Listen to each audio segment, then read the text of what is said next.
السلام علیکم ورحمۃ اللہ وبرکاتہ۔ بسم اللہ والحمد للہ والصلاۃ والسلام علی رسول اللہ۔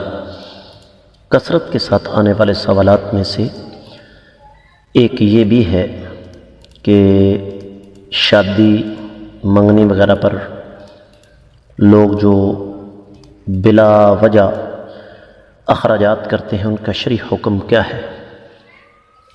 سب سے پہلے تو یہ بات ذہن میں رکھیں کہ ہمیں جو کچھ بھی نعمتیں ملی ہیں نا، ہم ان کے خود مالک نہیں ہیں، جس کا سب سے بڑا ثبوت یہ ہے کہ اللہ تعالیٰ ایک لمحے میں شاہ کو گدا اور گدا کو شاہ، یعنی بادشاہ کو فقیر اور فقیر کو بادشاہ بنانے پر قادر ہیں۔ اس لیے میرے پاس آپ کے پاس جو مال ہے وہ ہمارے پاس اللہ کی امانت ہے، اور اگر ہمارے ذہن میں یہ بات ہے کہ ہم اسے جب چاہیں جہاں چاہیں جیسے چاہیں استعمال کریں، ہمیں کوئی پوچھنے والا نہیں، تو پھر سمجھ لیجئے کہ ہم سے بڑا احمق اس دنیا میں اور کوئی نہیں۔ قرآن کہتا ہے الہاکم التکاثر، تمہیں ہلاک کر دیا مال کی کثرت نے، حتی زرتم المقابر، تمہیں مال کی کثرت نے اس قدر ہلاکت میں ڈال دیا کہ تم نے قبریں دیکھ لیں۔ اور اسی سورہ مبارکہ کے اختتام پر رب کائنات فرماتے ہیں ثم لتسألن یومئذ عن النعیم، پھر تم سے ضرور ہر نعمت کے بارے میں سوال کیا جائے گا۔ معزز خواتین و حضرات، قابل غور بات یہ ہے کہ ہم اس مال کو فنا کیوں کرتے ہیں۔ اس کی کچھ وجہ ہوتی ہیں۔ مثلا ایک بڑی وجہ تو یہ کہ جی شادی پر مال خرچ نہیں کرنا، منگنی پر مال خرچ نہیں کرنا، تو اور کہاں کرنا ہے۔ میں آپ کو سمجھاتا ہوں کہ مال خرچ کہاں کرنا ہے۔ آج جن معزز مقدس اور عظیم ہستیوں کا نام لے کر ہم اپنا ایمان تازہ کرتے ہیں نا، میری مراد صحابہ کرام رضوان اللہ علیہم اجمعین ہیں، ذرا ان کی سیرت کو دیکھیے، وہ مال کہاں خرچ کرتے تھے۔ غزوہ تبوک کی باری آئی، غزوہ تبوک اسلامی بلکہ انسانی تاریخ کا ایک عجیب و غریب معرکہ تھا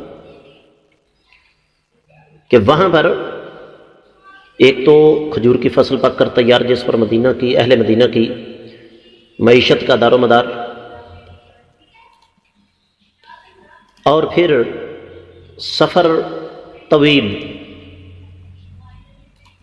لمبا سفر، کم و بیش مدینہ سے 850 کلومیٹر، اور اوپر سے چونکہ معیشت کا دار و مدار کھجور کی فصل پر تھا اور کھجور کی فصل پک کر تیار تھی، اس کا مطلب ہے کہ اہل مدینہ کے پاس مال نہیں تھا۔ ذمہ دارا کرنے والے جانتے ہیں اس بات کو کہ جب فصل پک کر تیار ہوتی ہے تو اس وقت ذمہ دار کی جیب خالی ہوتی ہے، پھر دشمن کی تعداد کا بھی کوئی پتہ نہیں۔ اللہ کے رسول صلی اللہ علیہ وسلم نے اپیل فرمائی، سیدنا ابوبکر صدیق رضی اللہ تعالیٰ عنہ اپنے گھر کا سارے کا سارا سامان لے آئے، سیدنا عمر رضی اللہ تعالیٰ عنہ اپنے گھر کا آدھا سامان لے آئے، سیدنا عثمان غنی رضی اللہ تعالیٰ عنہ نے کتنا مال دیا۔ صحابہ کرام رضوان اللہ علیہم اجمعین اپنی کل کائنات نبی علیہ السلام کے قدموں میں ڈھیر کر دیتے ہیں۔ کس وجہ سے؟ کہ ان کو اس بات کا علم تھا کہ مال کہاں خرچ کیا جاتا ہے۔ ہماری بدقسمتی یہ ہے کہ ہم فضولیات میں مال کو اڑاتے ہیں۔ تو یہ ہے آپ کے پہلے سوال کا جواب کہ اگر شادی پہ مال خرچ نہیں کرنا تو اور کہاں کرنا ہے۔ دوسرا مقصد کیا ہوتا ہے جی؟ ہماری پبلک میں بلے بلے ہو، اور وہ کبھی بھی نہیں ہوتی۔ یہ بات ذہن میں رکھیے گا، اگر آپ 10 ارب 10 کھرب روپیہ بھی خرچ کر دیں نا شادی پر تو لوگ باتیں کرنے سے باز نہیں آئیں گے۔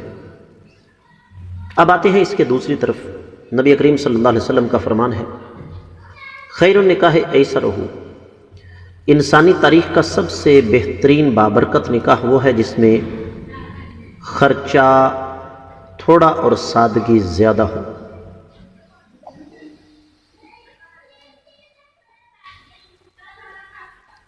کیا اس صورتحال میں اس حدیث کے مطابق آج کل کے حالات میں ہم عمل کر رہے ہیں؟ یقینی طور پر نہیں۔ عرض کرنے کا مطلب یہ ہے کہ ہمیں اس حوالے سے محتاط رہنا چاہیے۔ نبی کریم صلی اللہ علیہ وسلم کا ایک اور فرمان ذہن میں رکھیے گا، آپ نے فرمایا لن یتحرک قدم ابن آدم عند ربہ حتی یسأل عن اربع، قیامت والے دن آدم کے بیٹے کے قدم اللہ تعالیٰ کی بارگاہ سے اس وقت تک حرکت نہیں کر سکیں گے جب تک نبی کریم صلی اللہ علیہ وسلم نے فرمایا 4 چیزوں کے بارے میں جواب نہیں دے لیتا، اور ان میں سے مال کے بارے میں 2 سوال ہوں گے، ایک نہیں 2 سوال ہوں گے۔ مال کمایا کہاں سے اور اس کو خرچ کہاں کیا؟ کیا ہمیں اس بات کا احساس ہے؟ کیسی عجیب و غریب بات ہے کہ میرج ہال کے باہر ڈانس ہوتا ہے، منگنی کے موقع پر ڈانس ہوتا ہے، مووی بنتی ہے، پیسوں کی برسات ہوتی ہے، لائٹنگ ہوتی ہے، اور نکاح پڑھا کے مولوی صاحب دعا کر رہے ہوتے ہیں یا اللہ پاک اس جوڑے کو شاد و آباد رکھنا۔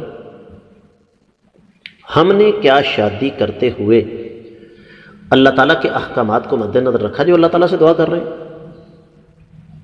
تو اس لیے میری گزارش یہ ہے کہ اس نقطے پر غور کریں، اور قیامت والے دن ہمیں ایک ایک پائی کا حساب و کتاب دینا پڑے گا۔